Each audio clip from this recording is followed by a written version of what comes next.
Hechos de los Apóstoles. Hechos, capítulo 1. Estimado Teófilo, en mi primer libro me referí a todo lo que Jesús comenzó a hacer y enseñar, hasta el día en que fue llevado al cielo, luego de darles instrucciones por medio del Espíritu Santo a los apóstoles que había escogido. Después de padecer la muerte, se les presentó dándoles muchas pruebas convincentes de que estaba vivo. Durante 40 días se les apareció y les habló acerca del reino de Dios. Una vez, mientras comía con ellos, les ordenó: No se alejen de Jerusalén, sino esperen la promesa del Padre, de la cual les he hablado. Juan bautizó con agua, pero dentro de pocos días ustedes serán bautizados con el Espíritu Santo. Entonces, los que estaban reunidos con él le preguntaron: Señor, ¿es ahora cuando vas a restablecer el reino a Israel?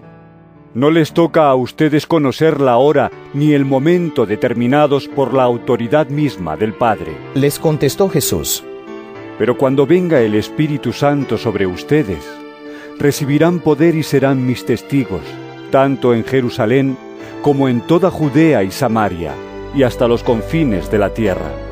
Habiendo dicho esto, mientras ellos lo miraban, fue llevado a las alturas hasta que una nube lo ocultó de su vista. Ellos se quedaron mirando fijamente al cielo mientras él se alejaba. De repente, se les acercaron 2 hombres vestidos de blanco que les dijeron: Galileos, ¿qué hacen aquí mirando al cielo? Este mismo Jesús, que ha sido llevado de entre ustedes al cielo, vendrá otra vez de la misma manera que lo han visto irse. Entonces regresaron a Jerusalén desde el monte llamado de los Olivos, situado aproximadamente a 1 kilómetro de la ciudad. Cuando llegaron, subieron al lugar donde se alojaban. Estaban allí Pedro, Juan, Jacobo, Andrés, Felipe, Tomás, Bartolomé, Mateo, Jacobo hijo de Alfeo, Simón el celote y Judas hijo de Jacobo. Todos, en un mismo espíritu, se dedicaban a la oración, junto con las mujeres y con los hermanos de Jesús y su madre María.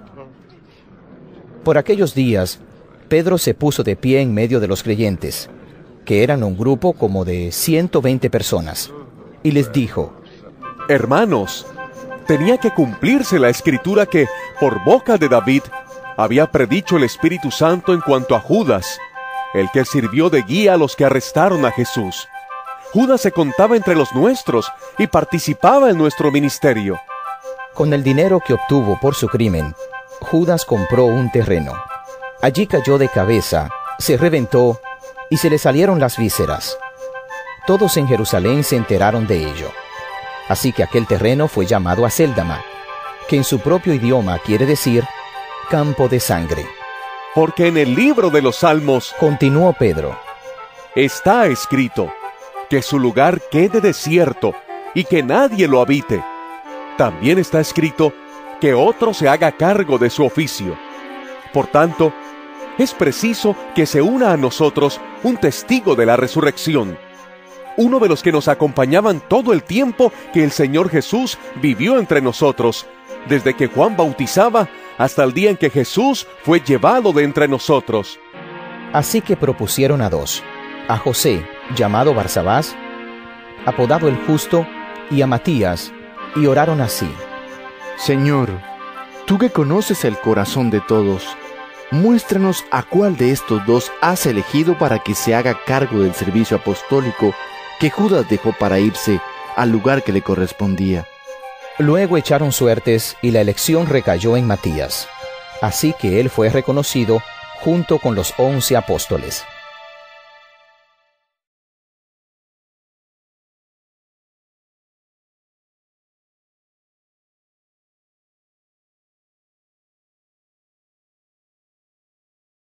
Hechos, capítulo 2. Cuando llegó el día de Pentecostés, estaban todos juntos en el mismo lugar. De repente, vino del cielo un ruido como el de una violenta ráfaga de viento y llenó toda la casa donde estaban reunidos. Se les aparecieron entonces unas lenguas como de fuego que se repartieron y se posaron sobre cada uno de ellos. Todos fueron llenos del Espíritu Santo y comenzaron a hablar en diferentes lenguas, según el Espíritu les concedía expresarse. Estaban de visita en Jerusalén judíos piadosos, procedentes de todas las naciones de la tierra.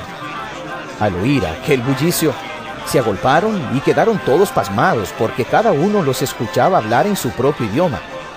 Desconcertados y maravillados, decían: ¿No son galileos todos estos que están hablando? ¿Cómo es que cada uno de nosotros los oye hablar en su lengua materna? Partos, medos y elamitas, habitantes de Mesopotamia, de Judea y de Capadocia, del Ponto y de Asia, de Frigia y de Panfilia, de Egipto y de las regiones de Libia cercanas a Cirene. Visitantes llegados de Roma, judíos y prosélitos, cretenses y árabes. Todos por igual los oímos proclamar en nuestra propia lengua las maravillas de Dios. Desconcertados y perplejos, se preguntaban: ¿qué quiere decir esto?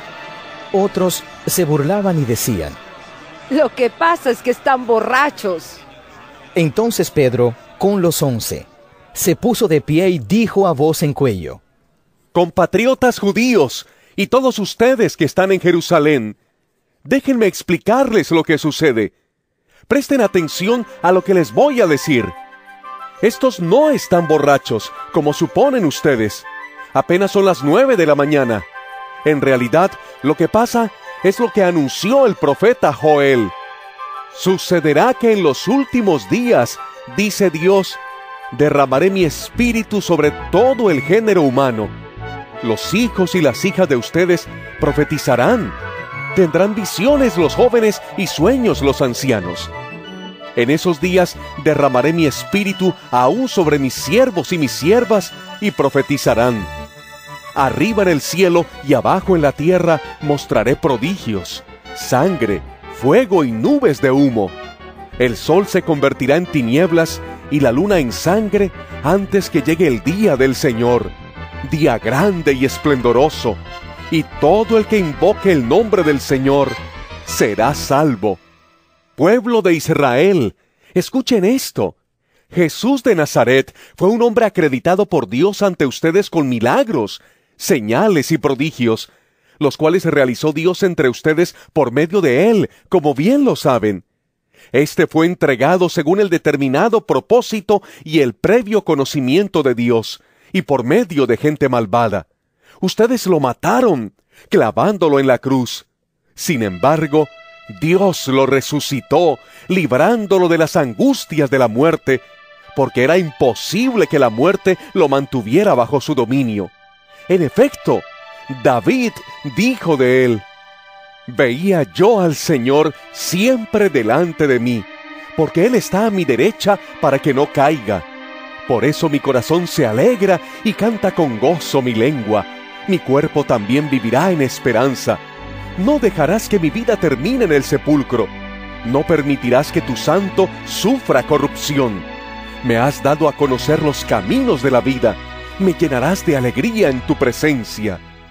Hermanos, permítanme hablarles con franqueza acerca del patriarca David, que murió y fue sepultado, y cuyo sepulcro está entre nosotros hasta el día de hoy. Era profeta, y sabía que Dios le había prometido, bajo juramento, poner en el trono a uno de sus descendientes. Fue así como previó lo que iba a suceder. Refiriéndose a la resurrección del Mesías, afirmó que Dios no dejaría que su vida terminara en el sepulcro, ni que su fin fuera la corrupción.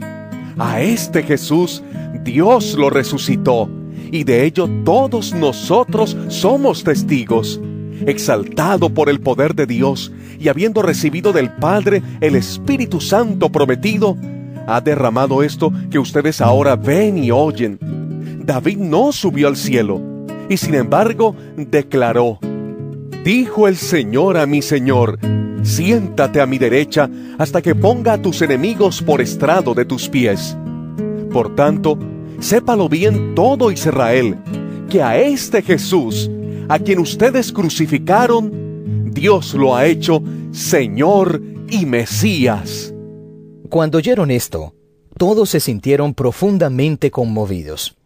y les dijeron a Pedro y a los otros apóstoles: Hermanos, ¿qué debemos hacer? Arrepiéntase y bautícese cada uno de ustedes en el nombre de Jesucristo para perdón de sus pecados. Les contestó Pedro: Y recibirán el don del Espíritu Santo. En efecto, la promesa es para ustedes, para sus hijos y para todos los extranjeros, es decir, para todos aquellos a quienes el Señor nuestro Dios quiera llamar.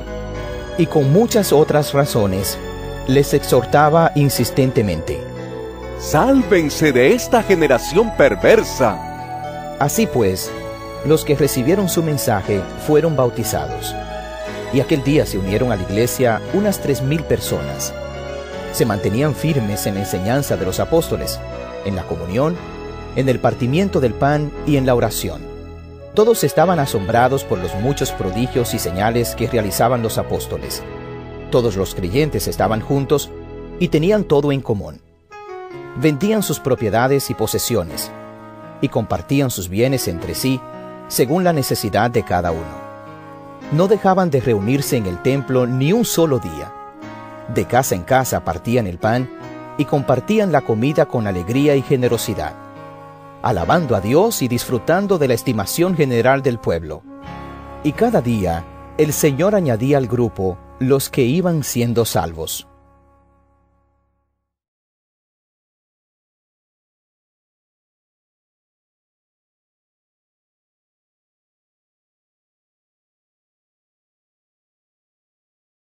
Hechos, capítulo 3. Un día subían Pedro y Juan al templo a las 3 de la tarde, que es la hora de la oración. Junto a la puerta llamada Hermosa, había un hombre lisiado de nacimiento, al que todos los días dejaban allí para que pidiera limosna a los que entraban en el templo. Cuando éste vio que Pedro y Juan estaban por entrar, les pidió limosna. Pedro, con Juan, mirándolo fijamente, le dijo: Míranos. El hombre fijó en ellos la mirada, esperando recibir algo. No tengo plata ni oro, declaró Pedro, pero lo que tengo te doy. En el nombre de Jesucristo de Nazaret, levántate y anda. Y tomándolo por la mano derecha, lo levantó. Al instante los pies y los tobillos del hombre cobraron fuerza. De un salto se puso en pie y comenzó a caminar. Luego entró con ellos en el templo con sus propios pies, saltando y alabando a Dios. Cuando todo el pueblo lo vio caminar y alabar a Dios, lo reconocieron como el mismo hombre que acostumbraba a pedir limosna, sentado junto a la puerta llamada Hermosa, y se llenaron de admiración y asombro por lo que le había ocurrido. Mientras el hombre seguía aferrado a Pedro y a Juan, toda la gente, que no salía de su asombro, corrió hacia ellos al lugar conocido como Pórtico de Salomón. Al ver esto, Pedro les dijo: Pueblo de Israel, ¿por qué les sorprende lo que ha pasado? ¿Por qué nos miran como si, por nuestro propio poder o virtud, hubiéramos hecho caminar a este hombre? El Dios de Abraham, de Isaac y de Jacob, el Dios de nuestros antepasados, ha glorificado a su siervo Jesús. Ustedes lo entregaron y lo rechazaron ante Pilato, aunque éste había decidido soltarlo. Rechazaron al santo y justo y pidieron que se indultara a un asesino. Mataron al autor de la vida, pero Dios lo levantó de entre los muertos, y de eso nosotros somos testigos. Por la fe en el nombre de Jesús, Él ha restablecido a este hombre a quien ustedes ven y conocen. Esta fe que viene por medio de Jesús lo ha sanado por completo, como les consta a ustedes. Ahora bien, hermanos, yo sé que ustedes y sus dirigentes actuaron así por ignorancia, pero de este modo Dios cumplió lo que de antemano había anunciado por medio de todos los profetas, que su Mesías tenía que padecer. Por tanto, para que sean borrados sus pecados, arrepiéntanse y vuélvanse a Dios, a fin de que vengan tiempos de descanso de parte del Señor, enviándoles el Mesías que ya había sido preparado para ustedes, el cual es Jesús.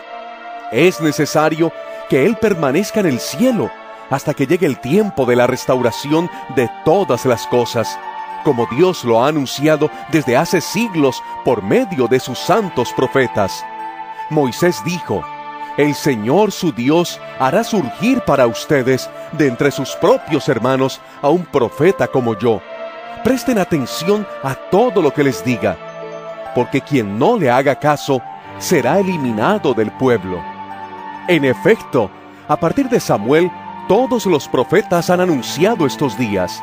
Ustedes, pues, son herederos de los profetas y del pacto que Dios estableció con nuestros antepasados al decirle a Abraham: todos los pueblos del mundo serán bendecidos por medio de tu descendencia.